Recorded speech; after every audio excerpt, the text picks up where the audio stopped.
merveilleux. En tout cas, nous ici, on est avec quelqu'un, il est psychosociologue de l'éducation. Il sourit parce qu'il dit que j'ai bégayé la dernière fois sur son titre. Maurice Somo, on ne le présente plus d'ailleurs. C'est un homme qui, on va dire, il est devenu un homme des médias hein, parce qu'il est pratiquement sur tous les plateaux, la plupart Quand vous aimez dire, il écume les plateaux. Oui, écumer c'est trop dire, mais au moins il donne toujours de sa disposition. Il est toujours disponible quand on l'appelle pour venir parler aux Camerounais. C'est aussi sa façon à lui de contribuer au développement de notre pays, le Cameroun, s'il ne peut pas. Il n'a pas des plateformes, c'est-à-dire des amphis. C'est vrai qu'il a à l'université, il y a des amphis, etc. Mais organiser des grosses conférences. Mais s'il peut ça, dans des chaînes de télévision, s'adresser au monde entier, toucher un peu plus que les Camerounais, c'est aussi intéressant. Voilà. Alors aujourd'hui, nous avons pensé l'inviter ce matin pour discuter d'un sujet assez complexe. Pour certains, on ne se rend peut-être pas compte comment gérer les parents envahissants. Parce que nous tous, nous sommes parents sur ce plateau, y compris lui-même d'ailleurs. Il va nous donner des astuces et peut-être, et on est allé quand même dans la rue aussi, poser la question aux jeunes sur comment eux, ils font pour gérer des parents aussi envahissants. Ce n'est pas forcément les jeunes, mais même nous-mêmes étant, nous parents aussi, on a des parents qui sont aussi envahissants, même jusqu'à la fin de leur vie. Bonjour Maurice Somo. Bonjour Mireille. Hein. Bonjour Maurice. Bonjour. C'est un plaisir, hein. C'est un plaisir d'être à STV. J'ai toujours du plaisir parce que c'est une des télévisions qui a fondé ma notoriété sur la place publique. J'ai passé, je crois, 2 ans ici au cours d'une émission. Je ne vais pas dire qu'elle m'a révélé, mais au moins elle a permis que je sois un peu plus connu sur la place publique. C'est pourquoi chaque fois que je vais être invité ici, par toi, par tout le monde ici, je ne vais pas hésiter. Je voudrais ce matin, avant de dire, passer un message à une personne très exceptionnelle pour moi. Voilà. Elle s'appelle Mélanie, elle est en France. Wow. Non, attention, vous avez tiré la même conclusion que tout le monde a tiré sur Facebook. Du coup, voilà. Non, il a raison, il dit qu'on a tiré la même conclusion. Non, je dis, Mélanie, je n'ai pas pensé. Bon, je l'ai offensé, je lui ai dit que j'ai promis que je lui demanderai pardon ici. Je ne vais pas aller pour dire qui elle est pour moi, parce que c'est ce que les gens veulent savoir. Voilà. Mais je dis c'est une personne exceptionnelle pour moi. Et donc, je voudrais qu'elle m'inspire tout au long de l'émission que je vais faire aujourd'hui. Alors, Tata Mélanie, tu as entendu, non? Inspire tonton. Il faut être la mélanine de Pamo ce matin. Inspire le tonton, parce qu'on a besoin il doit avoir des idées bien claires. Donc, ajoute encore. Merci. Alors, on va tape plein pied là, comme ça on va direct là sur ce thème aujourd'hui, sur comment gérer des enfants, des parents envahissants. On retrouve aujourd'hui dans notre société actuelle des parents qui surprotègent énormément leurs enfants au point où ça a souvent même un incident par la suite, parce que parfois ça fait des enfants un peu trop qui n'arrivent pas à être autonomes dans le futur quand ils deviennent grands. Alors. Oui, déjà, quand tu m'as appelé pour me parler de la protection des enfants ou d'un excès de protection, il y a un concept approprié en psychologie, on appelle cela un surinvestissement affectif. En fait, de quoi s'agit-il? Il y a forcément, au départ, à la venue d'un enfant, une certaine relation affective qui s'installe entre cet enfant et ses parents. Et cette relation va se traduire par l'éducation, par la protection qui est un des éléments. Les parents vont veiller constamment sur cet enfant. Donc, ils s'investissent affectivement pour grandir cet enfant, l'élever et l'éduquer, à l'image d'un ensemble de projections qu'ils se sont fait. Bon, plus l'enfant est proche, n'est-ce pas, de l'objectif que les parents se sont donnés pour ce qu'ils veulent qu'ils deviennent plus tard, plus ils sont contents et sont à côté. Et plus l'enfant s'éloigne, plus ils vont faire des efforts pour le ramener n'est-ce pas, vers l'objectif qui se sont définis. Ils vont donc se retrouver parfois à poser des actes qui vont devenir contraignants pour l'enfant lui-même et sans en fait se rendre compte. Dans tous les cas, les parents se dessinent à travers les enfants et dans ce dessin, lorsque le dessin s'éloigne de ce qu'ils avaient voulu faire, en fait, ils vont redoubler d'efforts et parfois ça peut être très très agaçant, très embêtant pour l'enfant qui, lui, au fur et à mesure qu'il se développe affectivement, socialement, au fur et à mesure qu'il s'affirme, qu'il veut s'affirmer comme autonome, eh bien, il veut prendre une certaine marge de liberté, affirmer sa personnalité. Et c'est donc là que le premier conflit véritablement va naître. Et donc, on va donc arriver à ce que vous avez appelé des parents surprotecteurs. Voilà. Mais ces parents, en voulant ramener les enfants, est-ce qu'ils prennent le temps aussi d'écouter les enfants? Parce que tout à l'heure, j'ai raconté une histoire à Mère Grâce où, c'est-à-dire qu'une femme, une maman, parce que sa fille a déjà peut-être, veut déjà aller danser en boîte, elle ne veut rien comprendre, peut-être parce qu'elle a eu un mauvais passé. Quand sa fille dit qu'elle va aller danser, elle dit non catégorique. Elle ne veut pas écouter sa fille. Si sa fille dit par exemple que j'ai une petite amie, elle ne veut pas savoir quel type d'amie elle a. Elle dit non, tu n'as pas, c'est moi qui décide, c'est moi qui le dernier mot. D'où ma question, est-ce que les parents, en voulant ramener l'enfant, essaient aussi d'écouter, c'est pas normal d'écouter aussi les intentions de l'enfant, les envies de l'enfant? Bon, la vérité, c'est que autant nous aurons des parents en situation de surinvestissement affectif, autant nous en aurons en situation de sous-investissement affectif. Et dans ce cas, il faut chercher ce qu'on appelle... C'est philosophique, ça? Non, non, c'est pas de la philosophie, c'est des choses extrêmement simples. Vous savez, chaque discipline a sa langue, ses expressions. Et pour expliquer certaines choses, il faut emprunter au vocabulaire de cette discipline. Bon, alors, il suffit simplement de prendre un peu de temps pour expliquer et les gens comprennent très facilement. Alors, qu'est-ce que j'appelle sous-investissement affectif?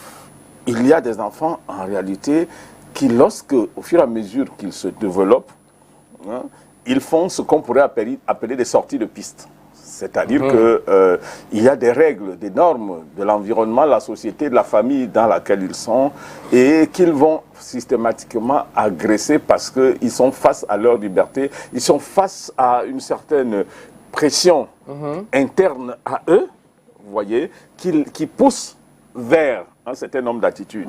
Je ne vais pas revenir sur les problèmes de ce que la puberté peut apporter. Je ne vais pas revenir sur le fait qu'avec les amis, l'environnement, l'école et tout cela, il y a des pulsions qui naissent chez l'enfant et qu'il veut faire certaines choses, mais qui ne sont pas toujours totalement en accord avec ce que les parents souhaitent. Et donc, du coup, il y a des parents qui, dans ce qu'on va appeler un excès d'amour, appelons ça comme ça, vis-à-vis de leurs enfants, vont atteindre un seuil de tolérance qui n'est pas permis. Donc, du coup, c'est un laisser-aller. Et on a ici des enfants qui sont capables de faire tout et n'importe quoi. On est ici dans un cas de sous-investissement. C'est-à-dire que les parents ne s'investissent pas assez pour l'éducation des enfants. Et on a l'impression qu'effectivement, on a même l'impression qu'ils ne les aiment pas. Mais en réalité, ils les aiment beaucoup trop. Et veulent donc leur donner la possibilité de faire tout ce qu'ils veulent. Bon, alors, ça revient à ce que tu disais tout à l'heure, c'est-à-dire que l'enfant veut sortir. Une jeune fille qui est poussée par des aidants pubertaires estime qu'il faut sortir. Mais il y a un parent qui, lui, a perçu le danger qu'il y a derrière l'affaire. Alors, quelle est l'attitude qu'il faut adopter? Faut-il dire, OK, au nom de ce que j'aime mon enfant, il faut que je laisse qu'il parte, bien que vous sentiez qu'il y a par la suite un danger, de façon à ne pas contrarier l'enfant, ou alors il faut le lui interdire de façon systématique parce que vous avez perçu le danger et lui dire tu ne fais pas ceci, tu ne fais pas cela. D'où donc la nécessité qu'il y a de se prendre assez tôt. L'enfant est comme du mortier, le mortier, le façon. C'est-à-dire qu'au fur et à mesure qu'il grandit, et plus tôt vous avez commencé à le dimensionner, au fur et à mesure, il va prendre les formes que vous voulez. Et à un moment donné, ça devient une mécanique qui roule et qui n'a plus besoin de votre intervention. Lorsqu'il veut sortir, il est déjà très avisé du danger. Vous n'avez pas besoin de lui dire « ne sors pas ». il sait qu'il ne devrait pas sortir. Ou même quand il est sorti, il sait bien se prendre là-bas pour qu'un certain nombre de choses n'arrivent pas. Mais lorsque vous vous êtes pris un peu tard, c'est en ce moment que vous arrivez donc dans des situations de parents qui, dans un élan, dans un effort de rattraper, n'est-ce pas, ce qui n'a pas pu être fait longtemps avant, eh bien, ils commencent comme ça dans des interdits brusques et j'allais dire même barbares, qui développent plutôt une relation conflictuelle avec l'enfant. Et lorsqu'on est en situation de relation conflictuelle, ma foi, il faut le dire, ça devient très compliqué pour tout le monde. Et justement, voilà. C'est pour ça que c'est compliqué que vous êtes là. Comment donc gérer ça? Parce que justement, avant de me dire que c'est... Parce qu'on veut souvent peut-être parfois imposer à nos enfants. Quand on parle parce qu'à un moment donné, quand on est un peu trop dans la vie de nos enfants, ils nous trouvent envahissants. C'est-à-dire, le parent a du mal à envoyer son enfant acheter du pain en route parce qu'il se dit, quelque chose peut lui arriver, etc.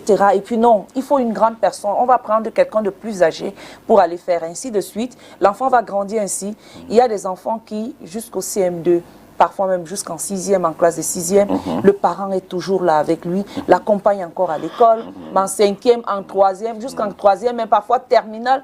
Le parent accompagne toujours l'enfant à l'école. Tout à fait. Comment est-ce qu'on peut amener un parent à ne plus être autant ancré comme ça dans la vie de l'enfant, amener l'enfant à être un peu plus autonome? Vous savez, le développement affectif et psychomoteur de l'enfant est un processus qui commence assez tôt, comme je le disais. C'est-à-dire qu'à chaque étape de son développement, il correspond à un certain nombre d'informations que l'enfant distille, mais également un certain nombre de dispositions qui vont régler progressivement cet enfant. Je veux dire, par exemple, au stade entre 0 et 1 an, ce que la psychologie appelle le stade oral de l'enfant, la personnalité de l'enfant n'est pas encore totalement affirmée. Donc, ce n'est pas une personnalité consciente qui s'affirme. Donc, du coup, on est dans une étape de l'enfance ici où le management de l'enfant est totalement dévolu aux parents. C'est eux qui vont dire ne touche pas à ça, ne fais pas ceci, on va lui indiquer les heures de tété, on va et on essaie de le formater pour qu'il soit exactement cela à 1 an. Bon alors, lorsqu'il quitte, et là, beaucoup de parents vont échouer, c'est très bien de le dire, hein, on va ouvrir une parenthèse, beaucoup de parents vont échouer simplement parce que je vais dire n'importe quoi, il y a une pulsion de l'enfant qui se résume au niveau de ce qu'on appelle la cavité buccale, c'est-à-dire la bouche. L'action de tété donne toute la satisfaction à l'enfant. Mais il peut arriver qu'avant qu'il y ait une migration du plaisir qu'il ressent là ailleurs, que l'enfant soit sorti, n'est-ce pas, de cela, parce que, bon, une jeune fille comme Mireille est là, voudrait penser qu'il faudrait bien préserver sa poitrine, il ne faut pas que... et puis bon, allez, on le sert brutalement. Et puis ce sévrage brutal va laisser chez l'enfant un certain nombre de séquelles traumatisantes qui vont plus tard, n'est-ce pas, influencer ce qu'il va être dans la vie. Et vous ne soyez donc pas surpris que... l'image que l'enfant aura lorsque sa personnalité consciente se sera développée, l'image qu'il aura d'une maman, c'est ce qu'on appelle une maman castratrice, c'est-à-dire qu'une maman en fait qui lui a refusé un plaisir et qui revient, n'est-ce pas, à la conscience claire. Lorsque par exemple il est en face d'une grande personne. Et vous allez donc voir qu'à partir de ce moment, il va faire certaines choses. Non pas parce que il est têtu ou ce qu'on dit, mais en réalité c'est par opposition à cette personne qui ne lui a pas procuré le plaisir qu'il attendait à un moment donné de lui. C'est un peu comme une déception qu'il exprime. Donc, il y a ce stade-là qui peut aussi avoir son impact qu'il faut bien gérer. Après, entre 1 an, 3 ans, je ne vais pas revenir sur des enseignements de psychologie ici pour dire qu'à ce moment-là, il y a aussi d'autres centres d'intérêt qui se développent et qui doivent être maîtrisés. Par exemple, il se dit que c'est le stade de la propreté, où se structure la propreté de l'enfant à travers, n'est-ce pas, l'activité que l'enfant mène en ce moment-là. Bon, il peut arriver que cette phase soit également mal négociée. Ah bon, si elle est mal négociée, vous comprendrez que plus tard, l'enfant va être plutôt enclin à se salir. Et lorsque vous dites « va te laver » ou « va faire ceci », ça développe plutôt une relation conflictuelle. Bon, mais quand une certaine autonomie, quand ça a été bien fait et qu'une certaine autonomie s'est faite, l'enfant pourrait savoir qu'à un moment donné, il peut aller lui-même se laver automatiquement. Et ce n'est pas à vous de lui demander d'aller se laver. Et le fait même de lui demander d'aller se laver, vous êtes entré dans son environnement personnel. Et ça ne plaît pas. Tu vois, pour parler des parents envahisseurs, vous êtes rentré ici dans son environnement, il éprouve du plaisir à aller se laver. Parce qu'à un stade de son développement, il s'est structuré la propriété comme une activité qui lui faisait énormément de bien. Quand on lave quelqu'un, il y a des choses comme ça.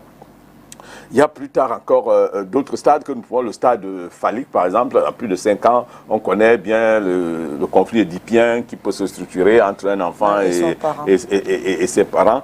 Là encore, c'est extrêmement important. Hein? On aime son père par opposition à sa mère. Et qu'on voit comme une concurrente, des choses comme ça vont faire que si ce n'est pas bien négocié, si le passage à cette étape n'est pas bien négocié, l'enfant, au fur et à mesure qu'il trouve sa liberté, il trouve que vous vous immiscez dans sa vie.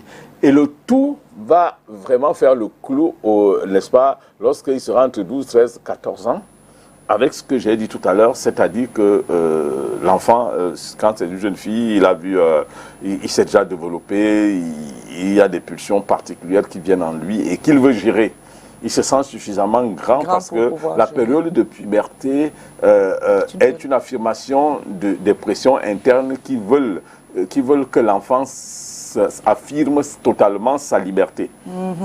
Alors, c'est là où on se dit qu'on peut changer tout le monde entier. Le parent qui, lui, voit des choses changer, il voit les dangers, eh bien, s'il n'a pas négocié les autres parties avant, s'il n'a pas avisé l'enfant, par exemple, vous, avec votre fille à la maison, vous avez eu une discussion, vous avez eu des échanges, au cours desquels vous lui avez dit ce qu'on entend par ce qui va lui arriver bientôt.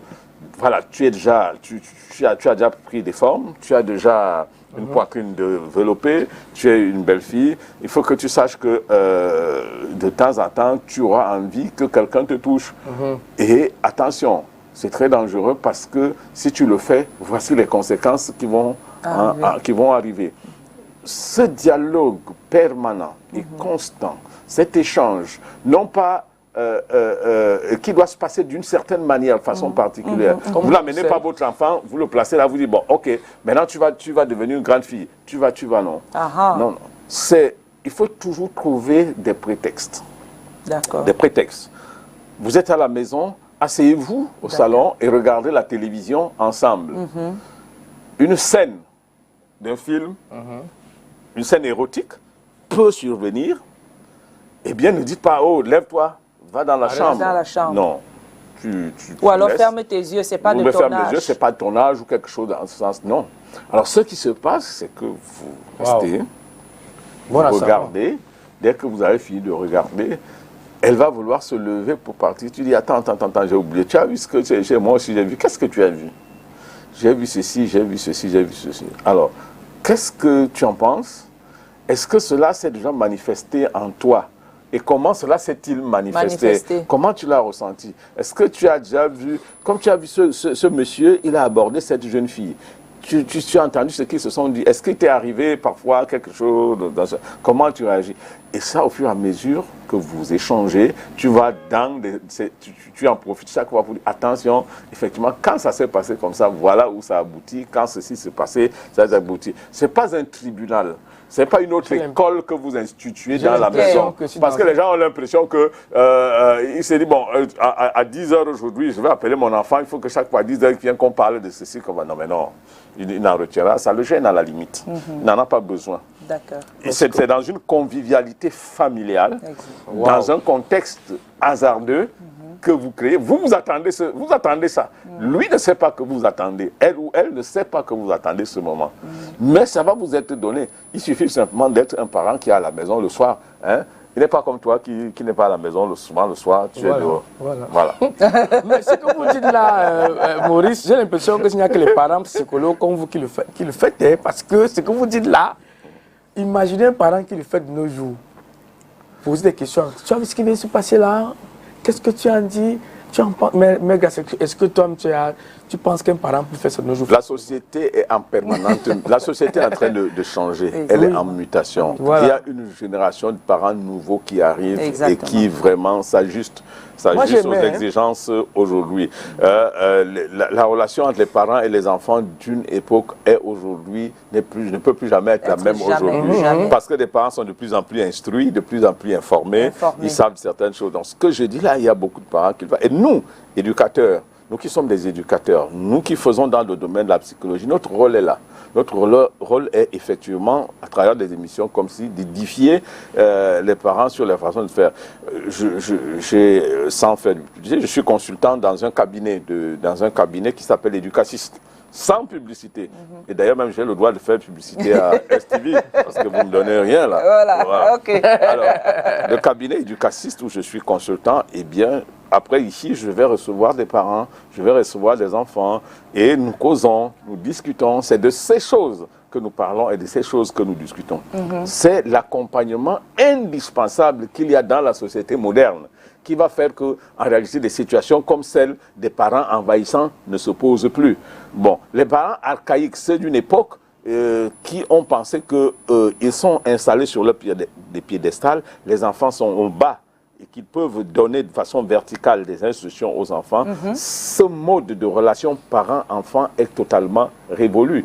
C'est désormais dans une approche horizontale, un échange constant entre le parent et l'enfant que va se structurer cette relation, à partir de laquelle l'enfant ne se sentira pas envahi, ne vous sentira pas dans sa vie.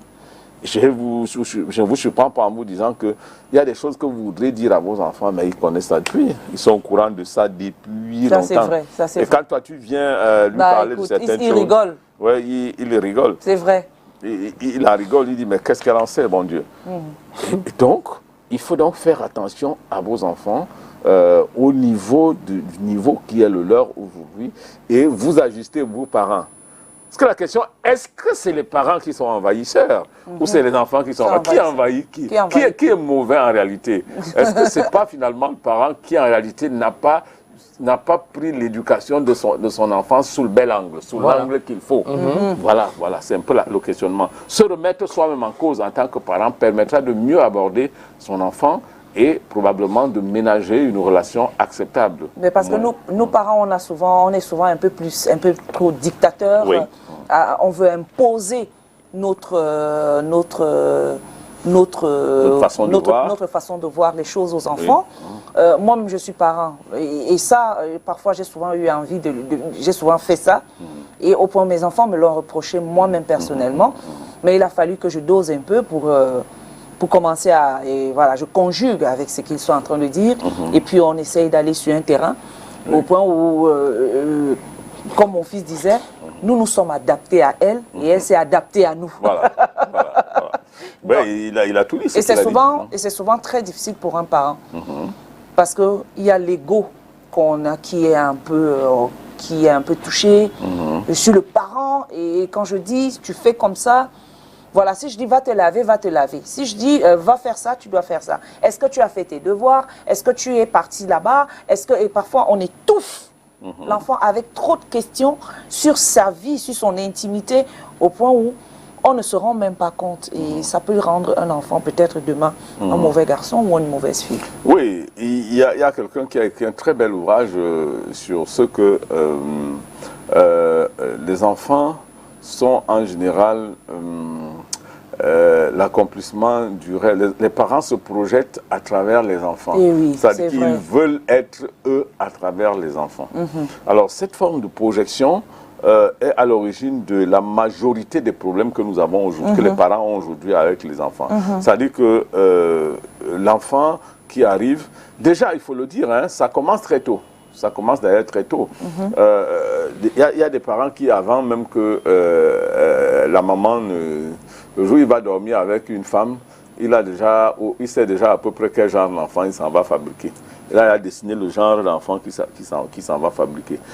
Alors, du coup, dès que l'enfant vient, quand c'est un garçon, il dit c'est bien. Quand c'est une fille, il dit non, c'est ça. Il est un peu déçu. Bon, ça, c'est la première chose. Bon, quand c'est le genre qu'il voulait, il est content. Et puis, progressivement, il va tout faire, tout au long de la vie, pour que l'enfant soit exactement ce qu'il a projeté qu'il soit. Ça, c'est cela. Et c'est pourquoi il est constamment impliqué dans chaque chose que l'enfant fait et ne voudrait pas laisser une petite marge de liberté, aussi petite soit-elle pour l'enfant. C'est effectivement, tu vois des hommes, des gens qui prennent un enfant, tu vois un enfant de 10-15 ans, que le parent accompagne traverser la route. Vraiment. Bon. Et du coup, tu te poses des questions, mon Dieu, quand est-ce qu'il sera véritablement autonome? Non, en fait, cette présence permanente dans la vie de l'enfant, ce n'est pas par amour pour l'enfant, parce qu'en réalité, l'enfant est pour vous un projet. C'est un projet et vous êtes en train de... C'est comme un projet que vous êtes en train de suivre. Vous êtes sûr que votre projet il va aboutir. Voilà. Et ça revient maintenant dans le domaine, un domaine que je maîtrise encore le plus, le domaine de l'orientation. C'est-à-dire que, du coup, vous allez donc voir, l'enfant va faire ses études, il va aller faire telle filière, les parents ne veulent pas en entendre parler. Voilà. Parce que le gars a déjà mis dans sa tête que je voudrais en faire un médecin. Voilà. L'enfant a-t-il les aptitudes? L'enfant est-il... Non, il a déjà mis dans sa tête qu'il faudrait en faire un médecin. Il faut qu'il y ait un médecin dans la famille. Dans l'effort de réaliser ce projet, il n'a pas pris en compte la marge de liberté de l'enfant. L'enfant comme un être autonome qui a besoin de se réaliser. Et voilà comment il va être présent dans sa vie. Il va lui apprendre des répétiteurs qu'il n'en veut pas. Il va changer d'école, il va le pousser à bout. Et généralement, la réalité finit toujours par rattraper l'enfant. L'enfant finit par faire ce que lui, il veut faire. Et quand il va, donc, ce qui détériore considérablement la relation avec l'enfant. Donc, il faut éviter d'être présent de façon, permanente dans la vie de l'enfant. L'enfant est un être libre qu'il faut juste recadrer en fonction de ce que vous pouvez, avec son accord et avec un effort constant de persuasion. C'est-à-dire qu'il faut persuader l'enfant. Persuader, c'est-à-dire l'amener à accepter ce que vous croyez être bien pour lui et l'amener à aimer ce que vous croyez être que ce soit la bonne chose pour lui. Voilà, nous sommes allés dans la rue, justement, poser des questions à l'homme de la rue sur la question du jour. On va revenir tout à l'heure, juste après ce Vox Pop, et puis on va continuer le débat avec Maurice Omo, qui est psychosociologue de l'éducation. J'ai souri. Parce que hier à l'émission, lorsque l'émission se terminait, je regardais. Et puis, elle dit, nous allons recevoir demain Monsieur Somos, c'est un pédo, quelque chose comme ça. Faisons avec. Ça m'a fait. En effet, la liberté ne se donne pas, plutôt ça s'arrache. Quand tu es déjà adulte, puisque nous sommes majeurs au Cameroun à 21 ans, dès 21 ans, un enfant est libre de choisir ce qu'il veut dans sa vie. Et il doit décider de ce qu'il veut faire dans sa vie. Bon, à 21 ans, quand tu es sur le même toit avec tes parents, tu es toujours l'enfant de ton père, donc tu dois obéir à ses ordres. Et si tu te sens déjà grand, tu dois sortir, aller vivre pour ne plus avoir les mêmes paroles, changer les paroles avec ton père, soit avec ta maman ou les parents bien. Donc tu sors, tu peux louer. Puisque quand tu es devant tes parents, un enfant ne grandit jamais devant ses parents. C'est mieux d'aller louer pour éviter certains trucs. Pour gérer les parents évasifs, il faut montrer juste qu'on est mature dans la tête et prendre soin de ses actes soi-même. Prouvant que tu peux te gérer toi-même et participer à l'économie de la famille. Il faut apprendre à être indépendant, montrer que tu peux te gérer toi-même. Oui, donc, bon, prouver que tu n'as pas tout petit. Là, suivre, maintenant, mon conseil, que tu peux te débrouiller seul. Déjà, pour mon point de vue, arracher l'indépendance aux parents, il faut le faire dans le bon sens, quoi. Et déjà, le parent sait ce qui est mieux pour nous les enfants. Il faut le faire dans la discipline, dans le respect. Et tout va aller bien. Parce que déjà, en faisant même, si tu es respectueux, la bénédiction des parents suit. Bon, au fait, vous savez, depuis tout petit, on apprend à... On vit avec ses parents et on les connaît. Vous savez un peu, donc, pour gérer les parents évasifs, il faut juste être patient, les écouter. Même quand vous devez faire quelque chose, les amener petit à petit. Pas leur imposer ça, je dois faire ça, papa. Je dis non, non, non. Je pense que c'est doucement. C'est petit à petit qu'on prend son indépendance et son autonomie, au fait. Voilà, juste réaction après. Oui. Quand on entend ces jeunes parler, je crois qu'ils raisonnent tous de la même façon.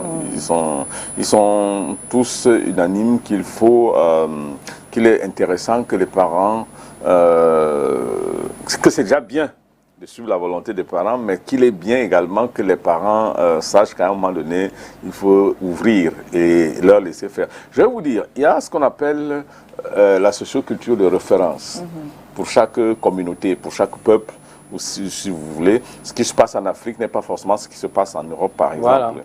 Voilà. Si on prend le contexte européen, les enfants ont une telle marge de liberté vis-à-vis des parents et protégés par ailleurs par la loi, ce qui fait que à un moment donné, on laisse la personnalité des enfants de ce côté-là se réaliser par eux-mêmes. Alors, on ne va pas dire que des enfants de ce côté-là ne sont pas des modèles, mais en réalité, ils posent de plus en plus de difficultés quant à l'éducation qui doit être la leur. Par rapport aux parents. C'est-à-dire que les parents éprouvent de plus en plus de difficultés en Europe quant à l'éducation des enfants, quant à mener des enfants vers un certain nombre de projets qui se sont faits.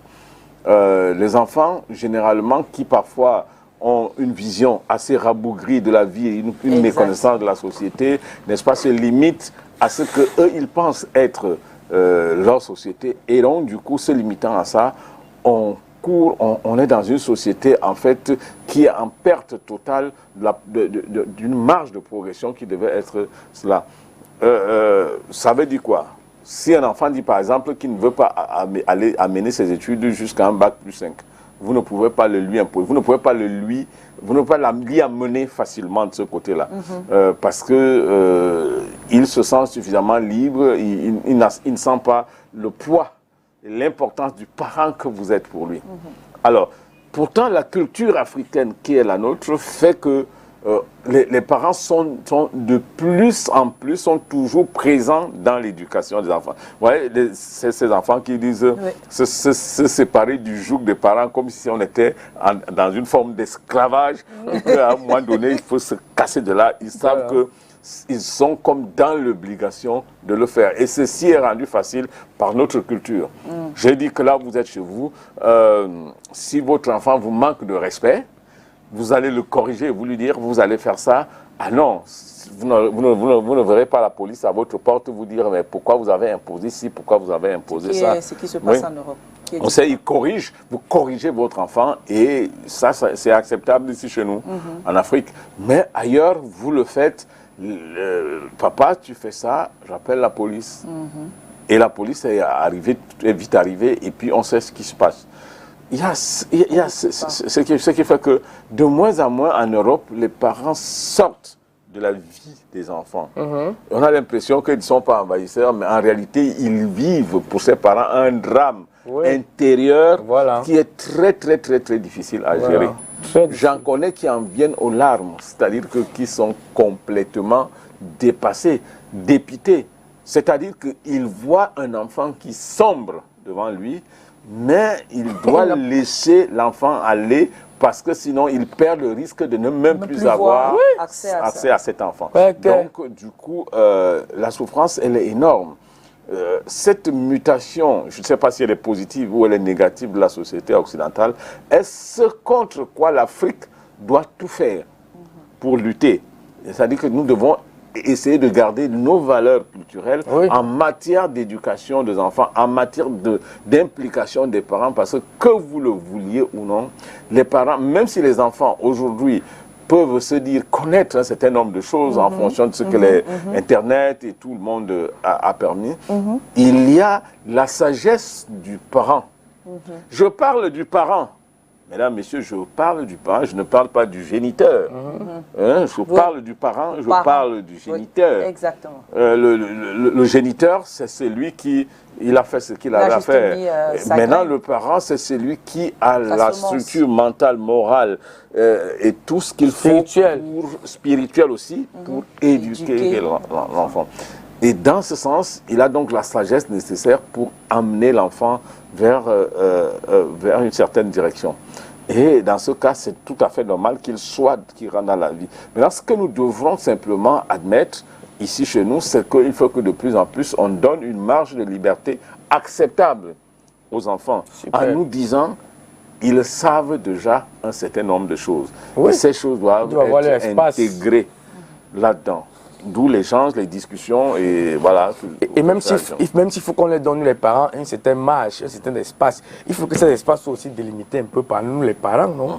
Est-ce qu'on va leur donner les espaces comme ça que, allez-y, il faut que nous aussi délimitent l'espace où ils doivent interagir avant qu'eux aussi délimitent leur part d'espace. C'est pas ça? Bon, c'est assez complexe ce que tu dis.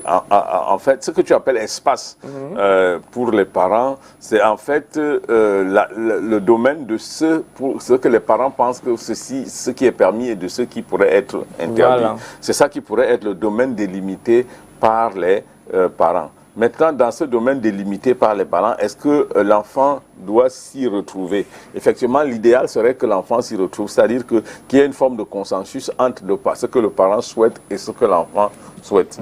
Et pour que ce consensus arrive, il faut qu'il y ait un dialogue permanent qui est au cours duquel le parent sait exactement ce que l'enfant veut et l'enfant sait exactement ce que le parent souhaite pour lui. Bon, et dans cette forme de dialogue permanent, donc, cet espace que tu définis va très très bien être délimité pour tout le monde. Et ici, on sera donc en situation d'accord parfait. Et c'est la meilleure relation parent-enfant qui puisse exister. Et tout à l'heure, quand vous parlez, moi j'ai compris seulement que la meilleure éducation des enfants, c'est chez nous en Afrique. Là, c'est relatif. C'est relatif. C'est relatif. Pour que l'Europe arrive là aujourd'hui, je regardais une télévision dernièrement avec mon fils qui est déjà ingénieur et on montrait à des enfants d'à peine 4 ou 5 ans ce qu'on appelle le tableau périodique des éléments. Bon, en fait, ici, chez nous, c'est une notion qui s'apprend, je crois, en classe de seconde ou machin. Or, là-bas, chez eux, déjà à l'école primaire, le tableau périodique, un enfant, il le maîtrise déjà. Il connaît déjà quelles sont les combinaisons qui peuvent... Et mon fils me dit, mais papa, tu vois ça? Je dis, mais je vois... Il me dit, mais attends, regarde, cet enfant, il a quel âge? Ça, moi, j'ai découvert ça en classe de seconde. Mais lui, là, il n'est même pas encore au collège. Il maîtrise déjà le tableau périodique. Il maîtrise ce tableau périodique. En fait, là, l'Europe peut se gargariser, n'est-ce pas, assez tôt, de mettre les enfants en situation de connaissance d'un certain nombre de choses. Ce qui arrive tardivement ici. Bon, alors qu'ici, chez nous, ça arrive assez tardivement. On a l'impression qu'il y a dans la tête des parents ce qui devrait déjà être dans la tête des enfants. Et donc, à dose homéopathique, chaque parent essaie de lâcher progressivement. Voilà. Par exemple, on était à un niveau où si tu vois un enfant, tu es avec ton enfant, tu regardes la télé, on embrasse une femme, tu dis non, lui, il ne devrait pas encore connaître comment on embrasse une femme. Ah là, est-ce que c'est la meilleure forme d'éducation? Voilà, la meilleure formule. Parce que nous, tout jeunes, on nous disait, papa, va dans la chambre. C'est du tabou. Oui. Voilà. Va dans la chambre. C'est pas de ton âge. Et ça s'est passé jusqu'au jour où le parent a découvert que ce que tu lui dis de ne pas regarder la télé, lui fait ça depuis. Donc, et en cachette, et en toi cachette, tu ne sais pas. Tu ne sais pas. Alors que si tu en parlais, vous deviez en parler. Donc, c'est relatif à une pensée qu'une société soit au-dessus de l'autre quant au modèle éducatif qu'il faut donner ou bien au modèle de relation. Mais dans tous les cas, il est bien que chaque culture s'affirme et se préserve dans le cadre qui est exactement le sien pour le meilleur de cette relation. Et si on revient maintenant sur la façon dont le parent doit se comporter chez nous, ici en Afrique, comme vous avez dit, je prends un cas de figure parce que maintenant, allons un peu terre à terre. Vous êtes parent, j'ai posé cette question à Mère Grace. Vous rentrez un jour, un soir, votre voiture, vous êtes parent africain, vous apercevez votre fille de 17 ans, il y a un gars de 35 ans qui est en train de l'appuyer quelque part dans un couloir. Je veux savoir, vous en tant que psychologue, quelle démarche vous allez prendre, n'est-ce pas, pour vous agresser à votre fille, pour parler à votre fille, pour que... Et apparemment, elle s'entête. Elle aime ce gars. Elle est bien vrai que vous avez dit qu'au début, tout dépend de la base d'éducation, de la base. Mais prenons aussi dans le cas de figure où l'éducation a été échouée depuis la base. Vous, en tant que parent, vous faites comment Très bien, vous dites en tant que... Parce que là, je peux réagir ici en deux temps. Oui. Le parent que je suis peut réagir. Le psychologue peut réagir par la suite. Je dis le parent que je suis, qui voit sa fille, pour laquelle il sait déjà faire un dessin, c'est fait un certain nombre de projets. Il attend quoi? Qu'un type vienne à la maison demander la main avec de sa fille, avec tous les honneurs qui vont avec. Et puis, tu passes dans un coin de la rue, la fille elle est en train d'être tripatouillée, tripotée par le premier voyou du machin là. Qu'est-ce que vous... en tant que parent d'abord, si vous demandez à Paris, je fais comme je n'ai pas vu, je vais à la maison, je prends ma machette. Voilà, c'est ce que je disais. C'est la réaction, c'est instinctif. Je prends ma machette en tant que parent. En tant que parent, oui. Oui, attends, non. C'est comme si tu as trouvé un voleur chez toi. Attends, tu trouves un voleur chez toi, tu fais comment? Tu dis, oh, non, tu ne réfléchis pas. Exactement. Tu cherches d'abord ce qu'il faut pour l'anéantir, le voleur. Exact. Et lui dit, ne t'avise plus jamais à passer par là. Oui. Voilà. C'est ça le parent. Alors, voilà le parent. Mais gars, c'est toi, vous êtes compatibles. Hein? Le parent a fini de parler. Oui, maintenant le psychologue peut parler. Voilà. Je conseille aux parents d'avoir un maximum de retenue et de penser déjà que dans l'éducation de leur enfant, tout peut arriver. Et pour éviter que le pire n'arrive, il faut déjà se préparer en préparant ses enfants à certaines choses de la vie. Voilà. Un enfant qui fait ça, ce n'est pas l'échec de cet enfant, c'est l'échec de vos parents dans l'éducation que vous lui avez donnée. Parce qu'une jeune fille qui se respecte, qui a reçu une bonne éducation dans le cadre de sa famille, ne va pas se laisser tripoter par un garçon dans un coin de la rue. Ça, c'est pas pudique. Alors, en fonction de la pudicité que vous avez inculquée comme valeur à votre enfant, il ne le fera pas. Donc, je demande aux parents d'être des parents véritables, c'est-à-dire que ceux qui ont pris en main l'éducation de leur enfant depuis assez tôt, et pour que ce genre de choses ne se passe pas. Mais je ne conseille pas, en tant que parent, que vous réagissez comme j'ai dit que c'était possible de réagir. Alors, je ne sais pas si on n'a plus suffisamment de temps, je ne sais pas si les gens peuvent appeler pour poser des questions, si c'est possible. Vous avez le numéro de téléphone qui apparaît même déjà depuis très longtemps avec le thème. Donc, c'est le numéro, vous pouvez appeler. Et aussi, si vous pouvez envoyer vos messages WhatsApp, donc... Monsieur Somo se fera le plaisir de vous répondre. Alors on continue notre débat sur notre éducation, l'éducation. Nous en tant que parents, comment devrait-on gérer ces parents assez envahisseurs ou envahissants? Parce que nous sommes d'abord parents. Comment donc nous gérer nous-mêmes en tant que parents? Parents envahissants. Monsieur Somo, je voudrais juste te poser une question, juste savoir comment... à quel moment devrait-on laisser l'enfant, donner une certaine liberté à l'enfant? de pouvoir peut-être se mouvoir, peut-être sortir, voilà. À quel moment? C'est-à-dire, comme on est tout le temps en train d'accompagner l'enfant à l'école, à quel moment? Il n'y a pas de moment approprié pour faire quoi que ce soit. Tout est extrêmement relatif ici. Nous sommes dans l'ordre de la psychologie, dans l'ordre de la compréhension des comportements humains. L'être humain, par essence, imprévisible. Et tout dépend d'un certain nombre de paramètres. Et bon, il y a des enfants qui, à 10 ans, ont déjà une telle maturité du point de vue de l'âge mental qu'en réalité, vous, en tant que parent, vous n'avez plus de questions à vous poser quant au fait qu'il faille qu'il sorte ou qu'il faille qu'il reste à la maison. Voilà. Mais il y a des enfants qui, à 20 ans, vous donnent tellement d'inquiétude qu'à tout moment, vous vous posez la question de savoir si c'est vraiment opportun de le laisser sortir ou de le faire suivre, à la limite de le garder Qu'est-ce qui à la explique maison. ça? C'est une éducation. Alors, ça, il y a bien sûr l'éducation à la base que vous lui avez donnée qui vont faire que vous allez développer pour lui un certain capital de confiance.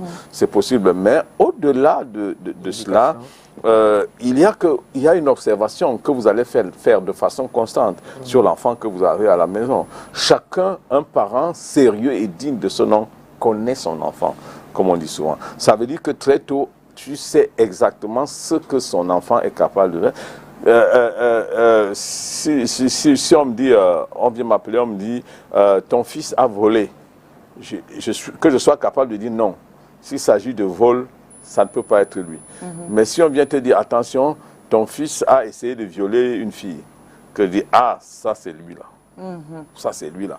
C'est-à-dire que le parent doit être celui qui, dans une observation constante, regarde les transformations de son enfant s'opérer, regarde les goûts de ses enfants et les préférences faire, regarde ce que son enfant est capable de faire et pas du tout capable. À partir de là, n'est-ce pas, il est, comme tu posais ta question, capable de dire, ok, voilà. Mais il n'y a pas un âge.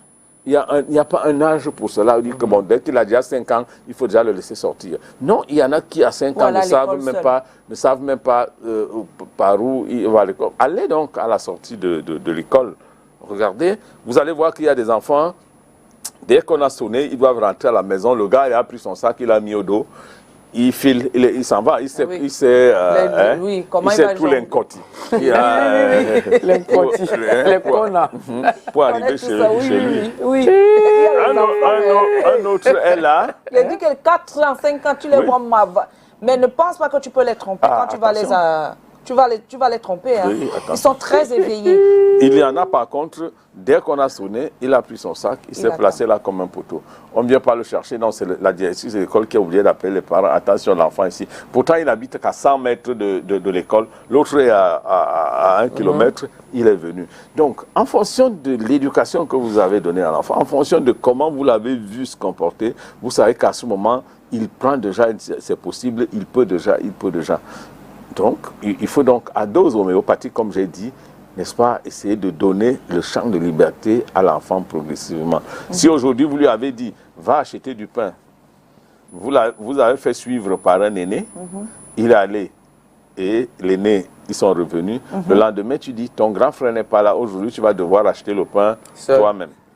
Tu lui donnes de l'argent, il sort, et tu es derrière, tu es loin, à distance, tu vois comment tu observes comment il se comporte. Si tu estimes qu'il est déjà suffisamment mature pour pouvoir aller acheter le pain, ça, c'est classé. Prochainement, tu vas l'envoyer plus loin, ainsi de suite, ainsi de suite. C'est un processus.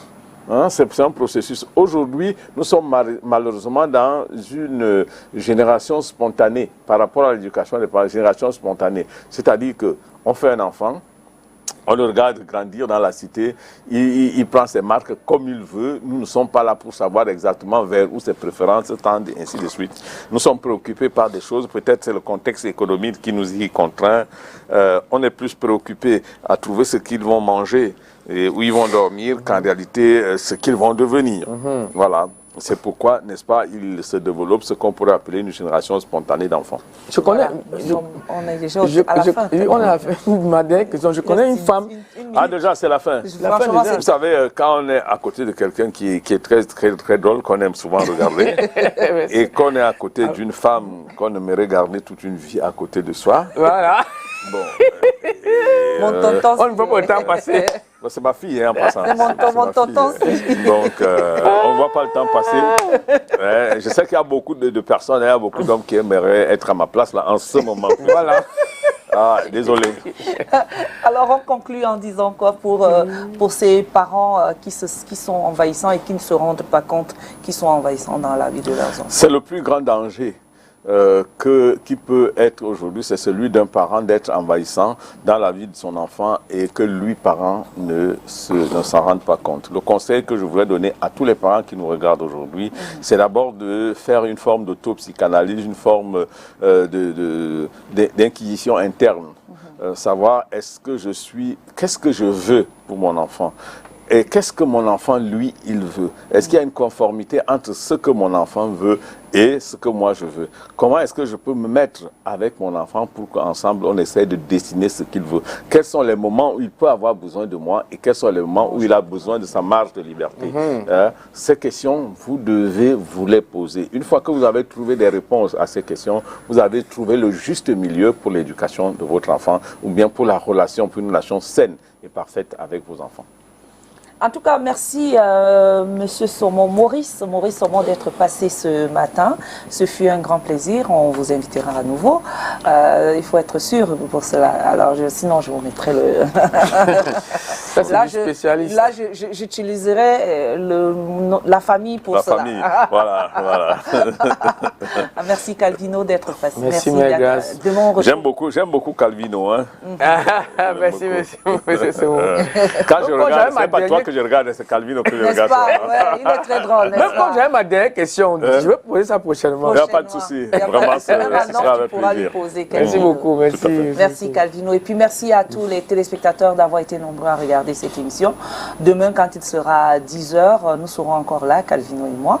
Et on sera avec le pasteur Messina qui va nous parler un peu sur la nouvelle année, ce à quoi nous devons nous attendre, comment nous devons nous comporter face à la nouvelle année. Dieu vous bénisse. Restez en compagnie des programmes de STV. Ciao. Ciao.